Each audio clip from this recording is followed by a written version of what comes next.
very much. So as you know, late last night we got back from Michigan. We went to Wisconsin and Michigan yesterday. We had tremendous rallies, sold out rallies. They were packed and the enthusiasm's never been better. So that was a great thing. And it was nice to be able to campaign one day without being in this ridiculous show trial, Biden trial I call it.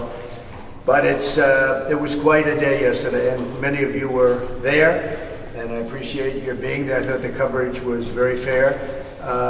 The economy, people are asking me about the economy. It's doing terribly, and interest rates are obviously not going to be able to be reduced prior to the election because inflation is roaring back.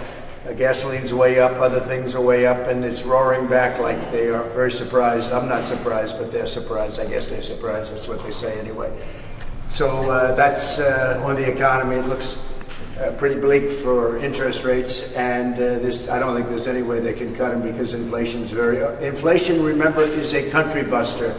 When you have inflation, that breaks countries. I mean, literally breaks countries, and we can't take that chance. So we'll see what they do, but it was sort of announced yesterday they can't do much with the interest rates. They'll have to remain very high, and that's very unfortunate. We had low interest rates, they have high interest rates. That's very unfortunate. When you compare my economy to this economy, not even a contest. We had the greatest economy in history, and now we have sort of a lousy economy, but the problem with the economy is the inflation. And anything you made, you more than gave back. We call it a 50% tax. It's a Biden tax. It's called an inflationary tax. And it's about 50%, and that's what it is, whether you like it or not, and it's too bad. We're down at the trial now, getting ready to spend another day in the courthouse, which is bogus trial that every leading authority on law says should never have been brought, that Alvin Bragg didn't want to bring it until the election happened, and then he brought it. You just do know that this case could have been brought 8 years ago. Could have been brought 8 years ago. Instead, they wait and wait and wait. They know it's not a good case, and now it's turned out to be they've lost they have no case. They have no case. But we have a very conflicted judge, unfortunately, and so you never know.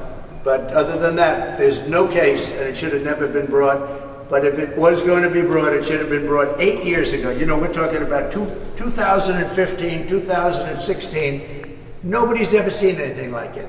And they wait till I announce, and then they start their action, and then they wait till prime time, Super Tuesday. It all started Super Tuesday, the biggest day, which we won every single thing. I mean, Super Tuesday was a big day for me, but that's when it all really came into being. And who starts a case right smack in the middle of somebody's elections? It should be illegal because it's election interference.